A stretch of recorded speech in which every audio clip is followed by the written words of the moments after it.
Mi padre y su esposa borraron la memoria de mi mamá muerta de nuestra casa. Ahora aparecen sin permiso, exigiendo ver a mi hijo. Pero yo solicité una orden de restricción y los dejé sin palabras. Tengo 25 años, trabajo en contabilidad y necesito sacar esta historia de mi pecho porque lo que pasó básicamente destruyó cualquier posibilidad de tener una relación con mi padre. La cosa es que mi mamá murió cuando yo tenía 14 y todo se fue al carajo después de eso. No sé, a veces pienso que mi papá murió ese día también, o al menos la versión de él que yo conocía, porque el hombre que quedó después no se parecía en nada al padre que tuve durante los primeros 14 años de mi vida. Supongo que debería empezar por el principio. Mi mamá era increíble, de verdad. No lo digo solo porque ya no está. Era de esas personas que iluminaban una habitación cuando entraban. Ya sabes, siempre tenía una sonrisa para todo el mundo y hacía que los problemas parecieran más pequeños de lo que realmente eran. Recuerdo que cuando yo tenía como 8 o 9 años, me caí de la bicicleta y me raspé toda la rodilla, tipo estaba sangrando y llorando, y ella me limpió la herida mientras me contaba historias tontas sobre cuando era niña, para que me olvidara del dolor, ese tipo de cosas. Me explico. Las cosas pequeñas que hacen que una madre sea especial. El cáncer apareció de la nada, o al menos así me lo pareció a mí en ese momento. Probablemente ella y mi papá lo supieron antes y me lo ocultaron para protegerme, no lo sé. Lo que sí recuerdo es cuando se sentaron conmigo en la sala y me dijeron que mamá estaba enferma, muy enferma. Tenía cáncer de páncreas, que básicamente es uno de los peores, porque cuando lo detectan ya es demasiado tarde. Le dieron 6 meses, creo, o tal vez fueron 9, ya no recuerdo exactamente. El punto es que fue rápido, brutalmente rápido. Un día mi mamá estaba ahí preparando el desayuno, y al día siguiente estaba en el hospital conectada a máquinas. Los últimos meses fueron horribles. Ella se veía cada vez más pequeña, más frágil, y yo no sabía qué hacer o qué decir. Tenía 14 años, estaba en ese momento incómodo de la adolescencia donde todo te parece complicado, incluso sin que tu madre se esté muriendo. Recuerdo que a veces me sentaba junto a su cama y solo le sostenía la mano, porque no encontraba las palabras correctas y ella estaba demasiado cansada para hablar. Mi papá estaba ahí todo el tiempo, y hasta ese momento pensé que éramos un equipo, que íbamos a pasar por esto juntos y después encontraríamos la manera de seguir adelante. Qué equivocado estaba. Mamá murió en febrero, 3 semanas después de mi cumpleaños número 14. Fue en el hospital, rodeada de nosotros, y lo último que hizo fue apretarme la mano. No dijo nada, solo me miró con esos ojos que ya no tenían mucha vida, y yo supe que me estaba diciendo adiós. El funeral fue una pesadilla borrosa. Recuerdo que había mucha gente. Todos decían lo mismo, lo mucho que sentían mi pérdida, lo especial que era mi mamá, pero sus palabras no significaban nada para mí. Solo quería que todos se fueran y me dejaran en paz. Después del funeral, mi papá y yo nos quedamos solos en esa casa, que de repente parecía demasiado grande y demasiado silenciosa. Pensé que nos apoyaríamos mutuamente, que procesaríamos el duelo juntos, pero mi papá se cerró completamente. No quería hablar de mamá, no quería mirar sus fotos, nada. Al principio pensé que era su manera de lidiar con el dolor, ya sabes, cada quien tiene su proceso, pero luego pasó algo que nunca me esperé. 3 meses después de que mamá muriera, literalmente 3 meses, mi papá me dijo que había conocido a alguien. Se llamaba Susan, trabajaba con él. Mi papá es ingeniero, o algo así. Nunca presté mucha atención a los detalles de su trabajo, y habían estado saliendo. ¿Puedes creerlo? 3 meses. Ni siquiera habíamos guardado todas las cosas de mamá, y él ya estaba con otra mujer. Le dije que me parecía demasiado pronto, que necesitábamos tiempo para sanar, pero él solo me miró con esa cara de, ya, sabes, de soy el adulto aquí y sé lo que hago, y me dijo que la vida sigue y que mamá hubiera querido que fuéramos felices. Esa frase me enojó tanto. ¿Cómo sabía él lo que mamá hubiera querido? Mamá llevaba muerta solo unos meses, y él ya estaba listo para reemplazarla como si fuera un electrodoméstico que se descompuso. Pero era mi papá y yo solo tenía 14 años, así que, ¿qué podía hacer? Básicamente, nada. Susan apareció en mi vida como un tornado. En serio. No hubo una transición gradual ni nada de eso. 4 meses después de que mamá muriera, Susan ya estaba viviendo con nosotros. No me preguntaron mi opinión, solo llegó un día con sus maletas y mi papá anunció que ella se iba a quedar con nosotros por un tiempo. Desde el primer momento me cayó mal, no lo voy a negar. Tenía esa energía de persona que intenta demasiado. ¿Sabes a qué me refiero? Siempre sonriendo, siempre preguntando cómo estaba, siempre tratando de involucrarse en mi vida cuando yo claramente no quería nada con ella. Pero lo peor, lo que realmente me hizo odiarla, fue cuando intentó actuar como si fuera mi mamá. Empezó despacio. Supongo que pensó que yo no me daría cuenta. Primero fueron cosas pequeñas, como reorganizar la cocina o cambiar las cortinas de la sala. Luego empezó a sugerir qué debería comer o a qué hora debería ir a dormir. Y yo pensaba, ¿quién te crees que eres? Mi mamá acababa de morir, y esta mujer estaba tratando de tomar su lugar como si nada. Las cosas se pusieron realmente horribles cuando mi papá y Susan anunciaron su compromiso. ¿Y adivina cuándo lo hicieron? En mi cumpleaños número 15. Literal, estábamos celebrando mi cumpleaños. Había un pastel y todo, y en medio de la cena mi papá se levanta, toma la mano de Susan, y dice, «Tenemos algo que anunciarles». Pensé que iba a hacer algo sobre mi cumpleaños, no sé, algún regalo especial o algo así. Pero no. Anunciaron que se iban a casar. Yo me quedé ahí sentado, con un pedazo de pastel a medio camino a mi boca, y sentí como si alguien me hubiera golpeado en el estómago. No podía respirar bien. Susan estaba sonriendo con esa sonrisa enorme y falsa, y mi papá me miraba esperando que dijera algo, que los felicitara o algo. Pero lo único que salió de mi boca fue, ¿en serio? ¿Hoy? ¿En el cumpleaños de mamá para mí? Porque sí, era mi cumpleaños, pero también era un día que siempre habíamos celebrado juntos, los tres, como familia. Mi papá puso esa cara de decepción y dijo algo como, «Pensé que te alegrarías por nosotros, Austin. Estamos tratando de construir una nueva familia». Y yo, no sé qué me pasó, pero algo dentro de mí simplemente explotó.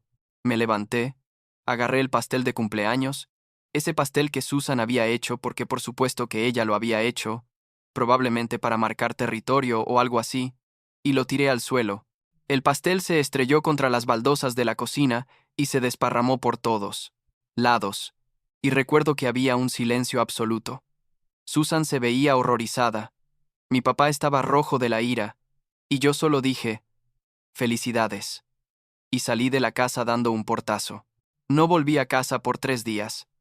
Me quedé con un amigo cuyos padres no hicieron muchas preguntas, probablemente porque mi amigo les contó lo que había pasado.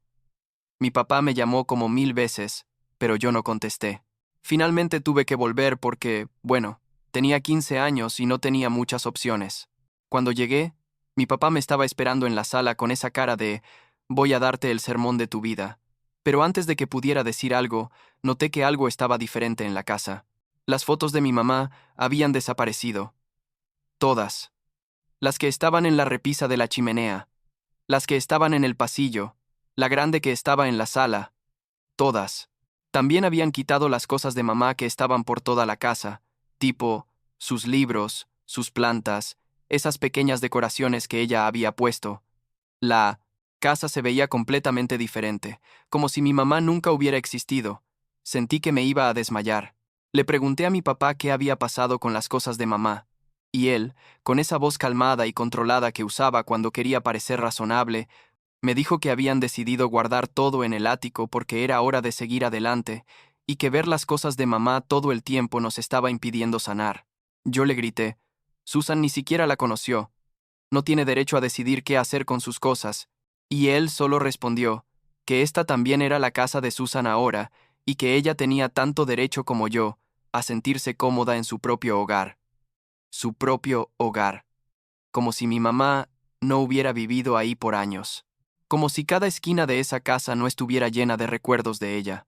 Me fui a mi cuarto y lloré por primera vez desde el funeral, y juro que esa noche decidí que en cuanto cumpliera 18 me iba a largar de ahí y nunca más iba a volver. Pero las cosas empeoraron aún más antes de que yo pudiera irme. Susan empezó a insistir en que la llamara mamá. En serio, no estoy exagerando.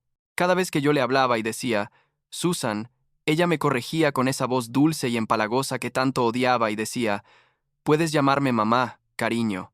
Y yo le decía, «No, no puedo, porque tú no eres mi mamá. Mi mamá está muerta». Eso siempre la hacía poner cara de ofendida, como si yo fuera el malo por no querer llamar mamá a una mujer que había conocido hace menos de un año. Mi papá me regañaba constantemente por ser grosero con ella, por no aceptarla, por no darle una oportunidad, pero la verdad es que yo no le debía nada a Susan. Ella eligió meterse en esta situación. Ella eligió casarse con un hombre que tenía un hijo adolescente traumatizado por la muerte de su madre. Yo no pedí nada de esto. Los siguientes 3 años fueron un infierno. Susan y mi papá se casaron cuando yo tenía 16, y después de eso Susan se volvió aún más insistente con lo de que yo la aceptara como mi madre. Empezó a decirle a la gente que yo era su hijo, lo cual me hacía sentir enfermo. Cada vez que corregía a alguien y decía, no, ella no es mi mamá, es la esposa de mi papá, Susan se ponía a llorar y mi papá me acusaba de ser cruel e insensible. Conté los días hasta mi cumpleaños número 18. Literal, tenía un calendario en mi cuarto donde tachaba cada día que pasaba. Había aplicado a universidades lo más lejos posible de casa. Y cuando me aceptaron en una que estaba como a 4 horas de distancia, casi lloré de la felicidad. El día que cumplí 18, ya tenía todo empacado. Mi papá intentó convencerme de que me quedara, que fuera a una universidad más cerca, pero yo ya había tomado mi decisión. Me fui, y básicamente, corté todo contacto, excepto mensajes ocasionales por las fiestas. La universidad fue como respirar por primera vez en años. Nadie ahí conocía mi historia. Nadie trataba de forzarme a ser parte de una familia que yo no había elegido. Pude procesar el duelo por mi mamá a mi propio ritmo, sin que nadie me dijera que ya debería haber superado su muerte o que debería aceptar un reemplazo. En mi segundo año conocí a Megan. Ella es increíble, de verdad. Le conté todo sobre mi mamá, sobre Susan, sobre mi papá, y ella lo entendió todo sin juzgarme. Me apoyó completamente cuando le dije que no quería que mi papá y Susan fueran una parte grande de mi vida. Megan y yo llevábamos saliendo como 3 años cuando decidimos comprometernos. Yo tenía 23, ella 22, y estábamos listos. Le mandé un mensaje a mi papá diciéndole que me había comprometido, básicamente por cortesía, no porque realmente quisiera que él fuera parte de la boda. Él respondió, felicitaciones, y dijo que le gustaría conocer a Megan pronto. Yo dije que lo pensaría, lo cual era mi manera educada de decir, probablemente no. Y entonces, Susan hizo algo que cruzó completamente la línea. Ella no es mi amiga en Facebook, nunca lo ha sido porque la tengo bloqueada, pero aparentemente mi papá le había mostrado mi post sobre el compromiso. Y Susan, sin pedirme permiso, sin hablar conmigo, hizo su propio post público en Facebook diciendo, estoy tan feliz de que mi hijo se vaya a casar. No puedo esperar para conocer a mi futura nuera y ser abuela algún día. Una amiga mía que es amiga de una prima lejana me mandó un screenshot del post. Cuando lo vi, literalmente vi rojo. ¿Su hijo? ¿Abuela? Esta mujer estaba delirando. Hice algo que probablemente no fue la manera más madura de manejar la situación, pero no me arrepiento. Hice mi propio post público, sin mencionar su nombre directamente, pero dejando muy claro de quién estaba hablando, diciendo algo como, para aclarar porque parece que hay confusión, mi madre murió cuando yo tenía 14 años. La esposa de mi padre no es mi madre, y nunca lo será. Ella no tiene ningún rol en mi vida, y definitivamente no será abuela de mis futuros hijos. Solo para que quede claro, mi papá me llamó como 2 horas después, absolutamente furioso. Me gritó por humillar públicamente a Susan, por ser tan cruel, por no poder dejar ir el pasado. Le dije que Susan se había humillado a sí misma al pretender ser algo que nunca sería, y que si volvía a llamarme su hijo o a reclamar algún tipo de relación de abuela con mis futuros hijos, las cosas se iban a poner aún más feas. Él dijo que no quería saber más de mí si iba a seguir tratando a Susan con tanto desprecio, y yo le respondí perfecto, eso funciona para mí, y colgué. No hablé con mi papá ni con Susan por 3 años después de eso. 3 años de paz. Megan y yo nos casamos en una ceremonia pequeña, con solo nuestros amigos cercanos y su familia. Fue perfecto. No tuvimos drama, no tuvimos nadie tratando de forzar roles familiares que no existían, solo amor y apoyo genuino. Conseguí un buen trabajo en contabilidad. Megan también tenía su carrera, y estábamos construyendo una buena vida juntos. Y entonces, Megan quedó embarazada. Fue planeado. Lo estábamos intentando. Y cuando vimos esas 2 líneas en la prueba de embarazo, fue el momento más feliz de mi vida. Íbamos a tener un bebé, nuestro bebé, y yo estaba determinado a ser el mejor padre posible. No le conté a mi papá. No veía la razón de hacerlo, honestamente. No éramos parte de la vida del otro y estaba bien así, pero de alguna manera se enteraron. No sé cómo, tal vez por Facebook, aunque tengo mi perfil súper privado, y ellos están bloqueados. O tal vez alguien de la familia extendida les dijo. El punto es que Megan estaba embarazada de 8 meses cuando un día, un sábado por la tarde, sonó el timbre de nuestra casa, y cuando abrí la puerta ahí, estaban ellos. Mi papá y Susan, parados en mi porche, sonriendo como si nada hubiera pasado. Mi primera reacción fue cerrarles la puerta en la cara, pero mi papá puso el pie en la puerta antes de que pudiera hacerlo y dijo, Austin, por favor, solo queremos hablar, solo 5 minutos. Yo le dije que no tenía nada que hablar con ellos, que se fueran, pero Susan empezó a llorar porque, por supuesto que lo hizo, y dijo que solo querían conocer a su nieto, que habían cometido errores pero que merecían una segunda oportunidad. Su nieto. Esas palabras me hicieron enojar tanto que casi pierdo el control. Les dije muy claramente, este bebé no es su nieto, ustedes no van a ser parte de su vida, ahora váyanse de mi propiedad o llamo a la policía. Mi papá intentó argumentar, pero yo simplemente cerré la puerta y puse el seguro. Los escuché tocar el timbre como 10 veces más antes de finalmente irse. Pensé que ese sería el fin de todo, pero oh no, apenas estaba empezando. Como 2 semanas después, Megan me mostró un listing de bienes raíces. Una casa se había vendido en nuestra calle, como 5 minutos caminando de donde vivimos. Y adivina quién la había comprado. Sí, mi papá y Susan se habían mudado a la misma maldita calle. Cuando me enteré casi tengo un ataque de pánico. No podía creer que hubieran hecho algo tan invasivo, tan enfermo. Comprar una casa cerca de nosotros específicamente para poder estar cerca del bebé era acoso, básicamente.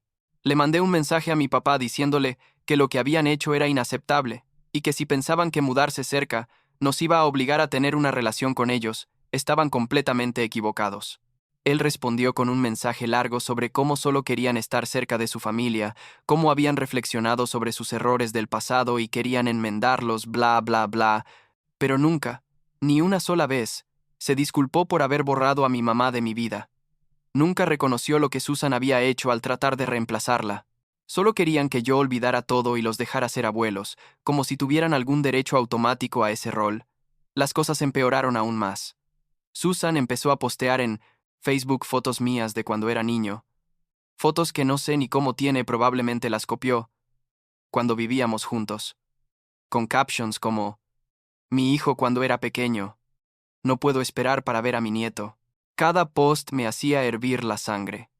Los bloqueé en todas las plataformas posibles, pero el daño ya estaba hecho porque mucha gente ya había visto sus posts. Luego empezaron a aparecer en nuestra casa sin aviso previo. Traían regalos para el bebé, ropa, juguetes, muebles. Yo no los dejaba entrar. Les decía a través de la puerta cerrada que se llevaran sus cosas y se fueran, pero ellos insistían en dejar todo en el porche. Era agotador. Megan estaba estresada. Yo estaba estresado. Y todo por culpa de 2 personas que no podían aceptar que no eran bienvenidas en nuestras vidas. La tercera vez que aparecieron sin aviso, llamé a la policía. En serio, ya no sabía qué más hacer. Los oficiales llegaron y básicamente les dijeron a mi papá y Susan que si yo les estaba pidiendo que se fueran, tenían que irse. No es técnicamente ilegal aparecer en la casa de alguien, pero si esa persona te pide que te vayas y no lo haces, ahí sí se convierte en un problema. Mi papá estaba indignado, diciendo que yo estaba siendo dramático y que solo querían ver a su hijo y nieto. El oficial le explicó que yo era un adulto con derecho a decidir quién entra en mi propiedad y quién no. Después de ese incidente, recibí una carta de un abogado. Era de parte de mi papá y Susan, solicitando mediación familiar. Querían que nos sentáramos con un mediador para resolver nuestras diferencias y llegar a un acuerdo sobre los derechos de visita de los abuelos. Cuando leí eso, casi me río de lo absurdo que era. ¿Derechos de abuelos? En la mayoría de los estados, los abuelos no tienen derechos automáticos de visita, especialmente cuando ambos padres están de acuerdo en que no quieren que los abuelos sean parte de la vida del niño. Le mandé la carta a un abogado. que me dijo exactamente eso, que no tenían ninguna base legal para reclamar esos derechos, pero ellos no se rindieron. Aparecieron una vez más, esta vez con aún más regalos, y traían también un álbum de fotos. Susan intentó explicarme a través de la puerta que el álbum tenía fotos de mi papá cuando era bebé, que pensó que me gustaría verlas para compararlas con mi bebé cuando naciera. Era tan manipulador, tan obvio, lo que estaban tratando de hacer. Esta vez, grabé todo el encuentro en mi teléfono. Les dije claramente, están en mi propiedad sin permiso después de que les he pedido múltiples veces que no vengan. Esto es acoso. Por favor, váyanse o volveré a llamar a la policía. Susan empezó a llorar, diciendo que solo querían ser parte de la vida de su nieto, que no entendía por qué yo era tan cruel. Y yo, con la cámara todavía grabando, le dije, tú no eres la abuela de mi bebé, nunca lo serás. Tú borraste a mi madre de mi vida, y esperabas que yo te aceptara como su reemplazo, pues no funcionó. Y no voy a dejar que hagas lo mismo con mi hijo. Mi papá se veía derrotado, pero no se disculpó. Solo dijo, algún día vas a arrepentirte de esto, Austin, y se fueron. Con ese video y todos los mensajes de texto, emails y documentación de sus apariciones previas, mi abogado me ayudó a solicitar una orden de restricción. Básicamente argumentamos que su comportamiento constituía acoso y que yo tenía razones para creer que si no paraban, la situación podía escalar. La orden temporal fue aprobada, y ahora tenemos una audiencia programada para hacerla permanente. Mi papá intentó contactarme una última vez, a través de un email que envió antes de que la orden entrara. En efecto, era largo, lleno de justificaciones sobre cómo él solo había querido ser feliz después de perder a mi mamá, cómo Susan lo había ayudado a sanar, cómo pensaba que yo ya habría superado mi resentimiento, pero nunca dijo, lo siento por borrar a tu mamá de tu vida. Nunca dijo, lo siento por dejar que Susan intentara reemplazarla. Nunca reconoció el daño real que habían causado. Ahora estoy aquí, a semanas de que nazca mi hijo, y la verdad es que me siento aliviado de que ellos no vayan a ser parte de su vida. Sé que suena duro, sé que mucha gente probablemente piensa que estoy siendo demasiado extremo, pero después de todo lo que pasó, después de cómo me trataron, después de cómo intentaron borrar la memoria de mi mamá, no les debo nada, y definitivamente no le debo a mi hijo exponerlo a personas que no respetan límites básicos. Megan me apoya completamente, lo cual significa todo para mí. Ella entiende por qué no puedo simplemente perdonar y olvidar. Su familia ha sido increíble también. Ellos sí van a ser los abuelos que nuestro hijo necesita, personas que respetan nuestras decisiones como padres y que genuinamente se preocupan por nuestro bienestar. A veces pienso en mi mamá y en cómo hubiera sido abuela. Increíble. Me hubiera gustado tanto que ella pudiera conocer a mi hijo, pero al menos puedo asegurarme de que mi hijo sepa quién era ella, que tenga fotos de ella, que escuche historias sobre ella. Nadie va a borrar su memoria esta vez, eso te lo puedo prometer. La orden de restricción probablemente será aprobada permanentemente, dada toda la evidencia que tenemos.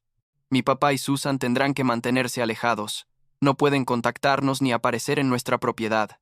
Parte de mí siente algo parecido a la tristeza por cómo terminaron las cosas, pero la mayor parte de mí solo siente alivio. Alivio de que finalmente puedo proteger a mi familia de personas que causan más daño que bien, incluso si una de esas personas es mi propio padre.